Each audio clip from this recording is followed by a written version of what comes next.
And welcome to another show tonight. It's only one show tonight.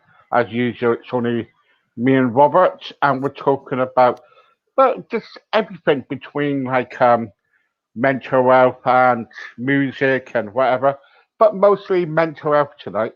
So if you're on the radio listening, can you please, and also if you're listening on here, put the radio down a little bit because what happens is last week a lot of things was happening and everything, so and we couldn't even there was lots of problems, a lot of feedback we've been getting. So don't forget, we're not, even though we got a lot of listeners last week, we had around about 27,000 people listening.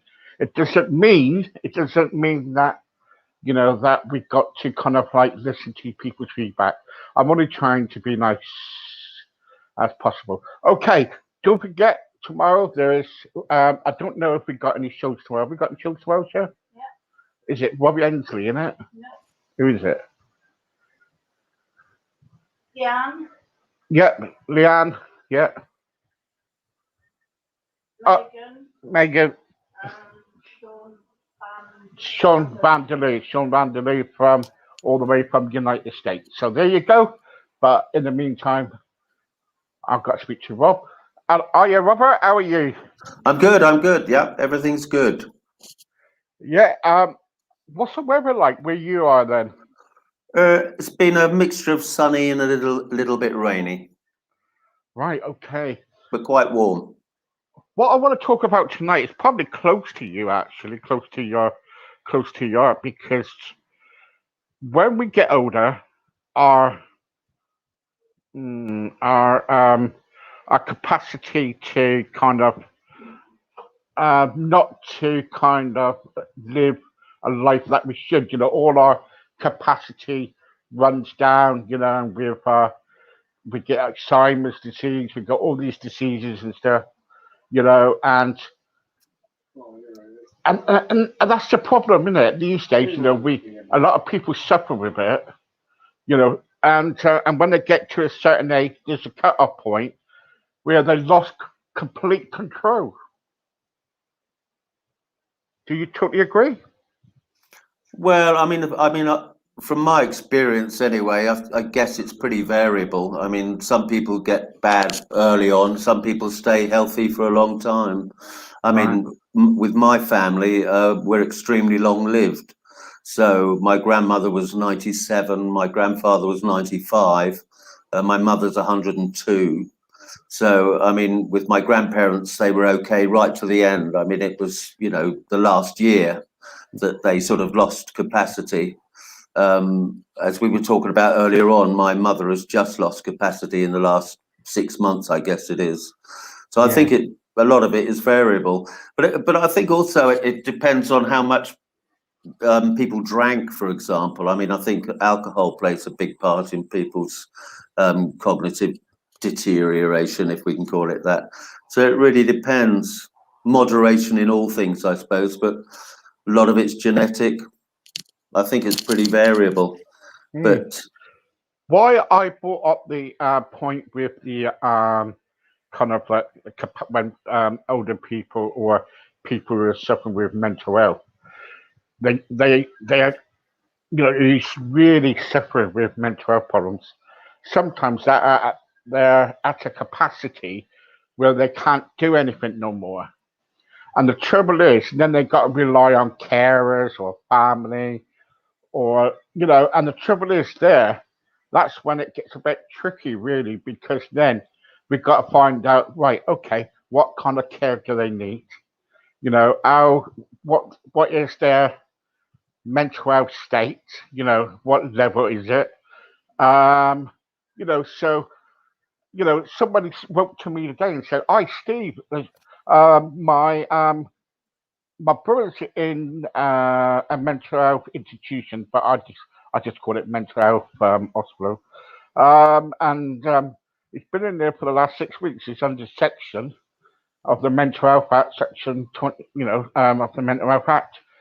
and we've been trying to get him out for the last few weeks, but the doctor says that he needs to stay in there longer. Mm. And the trouble is, you know, everybody loses their capacity, don't they, at a certain point in their life where they can't handle things no more.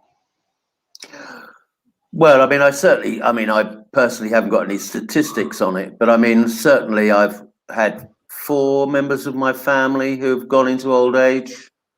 And I mean, certainly my mother had, it turns out, as it turned out, I mean, mother, who's now 102 and a half, had mini strokes in her 80s, but nobody noticed. I noticed, but nobody else did. So, I mean, it really does depend, because it depends what kind of relationship you have with them. I mean, if you have a fairly formal relationship with them, you just see them during the day, it's a next door neighbor or the doctor.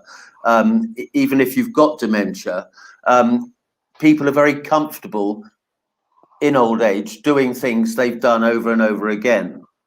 So that people with dementia, even if they're quite young, they can do things they've done for a long time that they know how to do it. And it's only when they're given something unusual to do that their lack of capacity shows through. So unless you know somebody quite well, you may not even notice, because they cover it up. So, for example, I mean, using my mother as an example, if she didn't know something, she would just start making it up. And if you didn't know her, you wouldn't know that she was making it up. Right. So so in your own words, then, what causes the lack of mental capacity?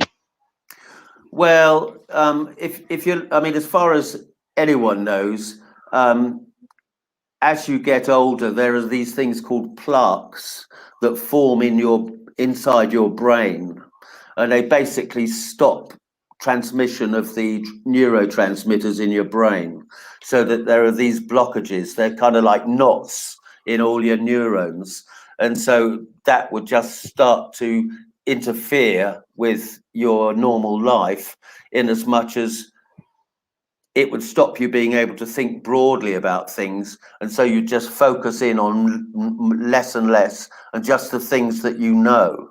I mean, for example, a good example is that I knew that when I looked after my mother, I would have to move in with her, because if she moved to someone else, say where I lived, she wouldn't know where anything was. It can actually damage their health quite badly. So older people need to be where they know where they are. Right. Okay. So the funny thing is with that is that, because like most of our mothers, I'm sure they hadn't. Once they get older, they hadn't decorated the house. I actually redecorated the house, as the lovely white paint shows. And actually, as she got, even with the kitchen was changed, she was immediately confused. We put a new kitchen and bathroom in, and she was immediately confused. She didn't know where she was. But we did the lounge later, and she knew where she was. But now I've done the lounge, she doesn't know where she is. Yeah. So who decides? Who decides really if someone lacks mental capacity? Has to be a doctor. In fact, the doctor came 2 weeks ago to see her, because although I've got the financial power of attorney, I hadn't done the health and welfare one, because she seemed okay. But the doctor came 2 weeks ago, and I left him inside in the lounge with her.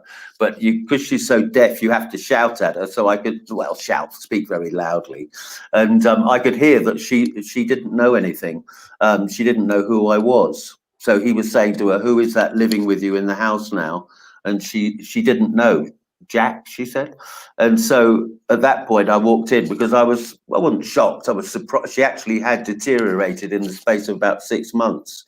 So it's a doctor that has to judge it, and they've got to see, what month is it, what day is it, what season is it, who are you living in it with, where are you? And so the doctor has a list of questions that they ask, and in fact they are the ones that determine whether or not you have capacity. Yeah. It's like, kind of like capacity could be like making decisions, You know, but some people, they can lose their capacity permanently, or they can do it short term. They can lose it short term, can't they? That could kind of like, even if they had like a TIA or a stroke, for example. Well, I think that with all of these things, there is no simple rule. I think that anything can happen to anyone, but I would say in general, when people lose their capacity, I mean, it can be quick, it can be very, very slow. So, but I think that once it goes, it's gone. I think that that's the only one thing you can be sure of, really. I mean, people may have momentarily lapses, I guess, but I mean, I've not seen any statistics on that that are Yeah. particularly clear, because I think it's a very, it's very difficult to tell. As I said, I realised my that's the cat scratching my leg. I realised that my mother had started losing capacity quite some time ago, but genuinely nobody noticed. And when I mentioned it to the doctor, they just thought I was, making comments about my mother. So it's a very it's a multivariate thing. It happens in all sorts of different ways, I think. But in the end, if they really don't know what day it is and what time it is and what month it is and who it is living with you, you have to accept that they have lost capacity. Okay, because in Section 3 of the Mental Capacity Act, right, when someone is being assessed for their ability to make a decision, they have to ask these questions. Can you understand the information information related to the decision? Can you remember the information for long enough to make a decision? Yeah. And it goes on, Mm. and they have an assessment, and and if they don't pass that, and they then the mental health kind of like doctor or whoever is doing the assessment says they haven't got a capacity no Yeah. more, then that's where the Issue arises. yeah, yeah, There yeah, are two. There are two specific ones. One is the financial one. So, I mean, if they can't get out of bed, someone's got to pay the bills for them. So you get power of attorney. So I've got it for my mum with the bank and the building society, and I pay the bills for her. That's the general power of. You get the general power where you pay the bills. Then you get the lasting power of financial power. That's so that if you had to sell the house, for example, or something like that, you could sell the house or downsize or whatever it would be. And then there's the next one, which is a health and welfare one, which is where you would have the power to decide where they end up, as it were, in a care home. Well, my mum wants to stay at home. The doctor came, she's lost capacity, so she can't. She has to be able to sign the form, yeah. but because she can't, fortunately, the new doctor she's got is very good, and we were in complete agreement that she just needs to stay where, because she's in the lounge now downstairs in they actually provided an NHS bed, electric bed and Yeah, all yeah, that. So, yeah. and she's got the telly to watch and she's got the windows to look out of, But I mean, I don't think all doctors are good by a long way, but he does appear to be a very good doctor, and we were in complete agreement that she just, because people worry, the local authority are going to come away and take her away and stick her in a care home, because the local authority have got a vested interest in having people stay in homes, haven't they? They need to have numbers there, otherwise they will lose their, the adult social services won't have a job to do, will they? So you Well, need to have. the trouble is though, you can kind of like, if social services turn their back on you, you can't take them to court. Well, I mean, I haven't actually tried that particular. I am taking them to court over other things, I have to say, but they do have a lot of arbitrary power. It has to be said. They can come marching in your house and start telling you what to do. It's quite worrying in many ways, but if a doctor says something's got to happen, it's very difficult to stop it then. So you really need the doctor on your side. You need a good doctor who's understanding. And they aren't all understanding in my experience. No, that's it. You In know, fact, it's no, I sorry. was going to say, in fact, this doctor told me that a lot of doctors don't even want to work full time anymore. They're so hacked off with the system. They just work part time. So they've got a lot of doctors just don't have any commitment to the system at all. So you really need to make sure you've got a good doctor who's committed to your health and your family's health, so that they will try and make the right decisions with you, rather than make them for you. God, that's new then, isn't it? I think that there's a whole lot of trouble in the background. I mean, he actually, because he's actually taken over the practice that my mother's at. There's been a lot of buying up of small ones and making bigger ones and all this kind of stuff. And I think the trouble with the NHS is they try to cover over the problems they've got rather than come out and tell us what the real facts are. And this doctor actually is very open. He's taken over this particular clinic, and he was very open about it. There are serious problems in the system itself that they don't really want to admit to, because it looks bad, doesn't it? But elderly people have got the same rights as anybody else to proper care. And I mean, we have to pay for the care ladies to come in, who are very good, I have to say. The actual carers themselves are excellent. Many of them have got degrees, and they're very well educated ladies, actually, usually quite middle class people who enjoy doing it because they feel they're doing a worthwhile job, if you know what I mean. What would you change? Well, I mean, if anybody knows John Mann, who used to be the Labour. I mean, I'm not a Labour supporter myself. But John Mann is a very good politician, and he says that, and I agree from the standpoint is that the local politicians who I am involved with, I know local politicians. They're genuinely very good people. They mean well and they want to do well, but they're not in control of the local authority. The local authority is making its own mind up what it wants to do. So I think that the local councillors, although the law of duty of care already exists, he suggests, and I agree with him, that local councillors should have a mandated duty of care that they can intervene. So that legally, so they can actually, they have legal powers that override the local authority, which includes the NHS, the CPS, the police force. And so I think politicians not necessarily should be given more power, but should be given more responsibility, so that the duty of care should be a legal duty of care that local councillors have. So that, because I mean, I don't trust solicitors because most of them, the ones you'd have to deal with, are criminal defence solicitors or criminals, and they're too much in with the local authority. They're not to be trusted, I'm afraid to say. And I think councillors should have a legal power to intervene, so that you can contact your local councillor and say that the local authority, which includes the NHS, the councillors will have a legal power to intervene.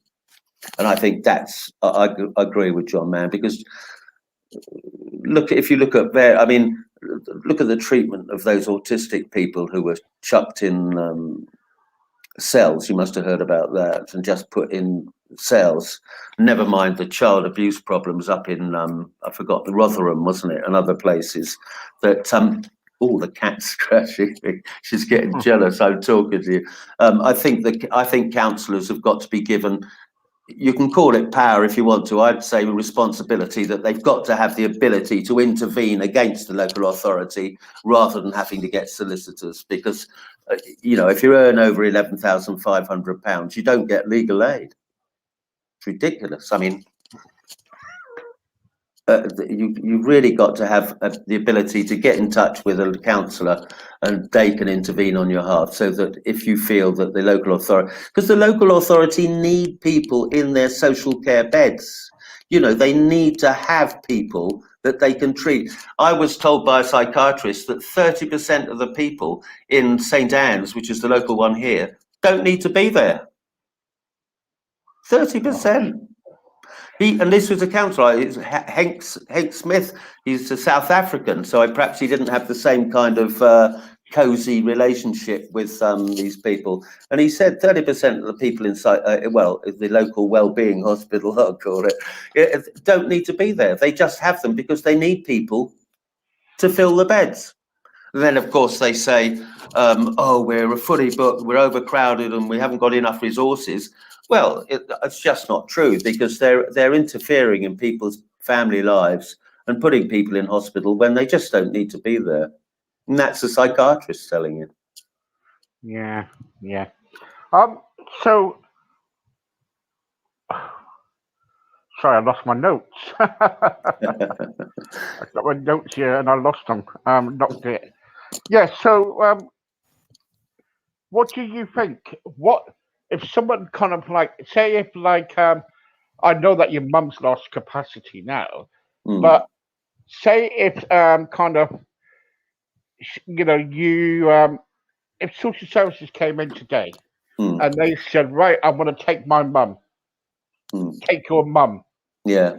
Right now, the trouble is, your mum has actually said she wants to stay home, doesn't she? Yeah, yeah. Right. In fact, the whole point was my family have always been suspicious of social services, even when I was a kid. And I have to say that another member of my family has a cognitive issue, right?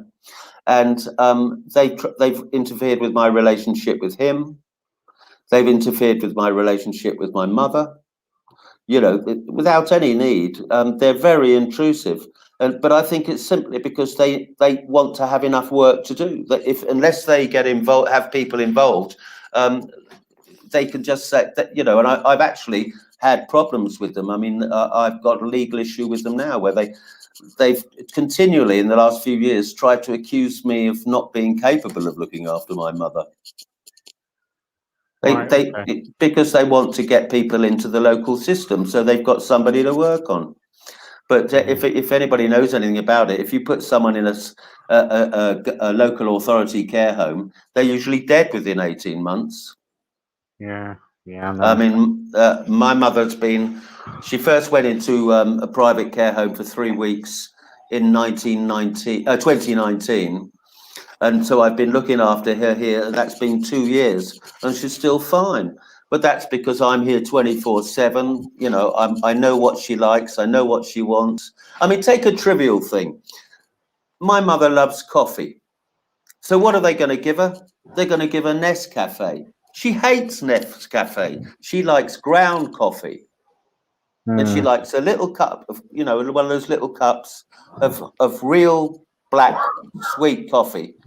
You know, those little things are the things that matter to people. And if you don't get treated in the way that you want to be treated, and I know how my mother wants to be treated, I know the food she likes. I mean, she wants to be fed. I mean, she loves jacket potatoes. You know, she loves quiche Lorraine, you know, and salad and stuff like that. If people just wake up in the morning and think, I'm going to get that horrible Nescafe instead of the lovely coffee that I love, they lose the will to live. So they need to live in a place where they really want to be. And I think that we have real problems with the local authorities you know, it's like they need people, without repeating myself, they need bodies in beds. And so they're going to make up, you know, they're going to make out you need to go into hospital or a care home when actually you don't. You're perfectly well looked after. And so they start getting stroppy with me because I'm doing a better job, probably. Well, I am doing a better job than they would because I know her better. So, but it's really been a battle with them because, as I say, it's two members of my family that, you know, have issues. And the local authority are dreadful they're terrible. They're dreadful to deal with. They're authoritarian, bullying, don't listen, come in, talk for half an hour and decide they know everything. Fortunately, in my case, we use Prama Care. And, you know, the ladies, they're not local authority employees. They're mostly independent, you know, and they're very often very experienced, very kind and friendly and intelligent, well-educated people. So it's better to keep your mum at home. And I'll tell you, it does worry me that they're going to take over social care. Because because there's one thing I cannot stand is corporations. Because when you get into I've worked in corporations. I haven't been worked in one for years, because all corporations are pretty toxic one way or another, and the local authority is just a corporation. Corporations have all these politically correct rules about the way that they don't like the way I talk, for example. Now, I mean, you'll know, and lots of people will know, that I've been in show business for 40 years. Well, if you're in show business, you don't talk like a soldier, do you? No. I know, but at the end of the day, you know, show business people, they talk posh or whatever, like you do. Well, I can't help that. But well, I could talk like this, mate. If it made you feel better, I could talk like this, because my family actually, they come from London, but my mother sent me to this posh school, didn't she? I'm only joking. But no, the local authority people, I've got told by somebody, they call me a posh git. Yeah, that's it. Yeah. Anyway, thank you so much for joining me tonight. Has it gone already? That's amazing. Yeah. We've got to go to the news. Once you get me started, Steve. Oh, I know. I love having you on. Oh, that's great. I get people coming up to me and say, "What was he on about?" You know, that's I get all that. You know. But I'll tell you what, I'm a conversationalist. That's all I've ever been. I like having an interesting chat about things with people, and that's what we have, as far as I know. Yeah, brilliant. I think you're a good guy. We've got some people here saying, Rob and Steve, brilliant, very good. Is Rob coming back very soon? Yeah, he's with us. He's part of our team now. He's on every Saturday now with us. So yeah. It's a bit wobbly, my thumb there. Yeah, that's fantastic. No, I'm very happy to talk about it. He's part of it now. That's great. What else? The trouble is with social services, Steve. You've got to watch out for them, because they do things behind your back. What? That's right. Yeah. Social services, they go behind your back, don't they? Oh, I mean, this is why I've run into problems with them, because I criticise them openly. You know, I thought this was a free country. I thought this was a country of free speech. Not according to the local authority, it isn't. Particularly the psychiatric types. You know, it's you talk the way we want or else. Oh, really? Well, so we're having a dispute about that at this time. Yeah. Okay, so what I'm going to do now, I'm going to challenge Rob, like I challenge other people. Next week, Rob, it's your turn to come up with a subject. I will. Okay.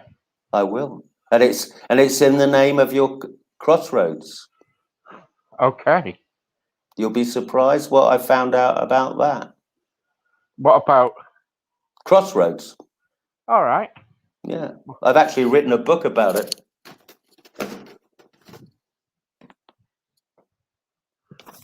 If you can read that, it's not very good, is it? My real name is Pemberton, actually. Robert Luther Smith is my stage name.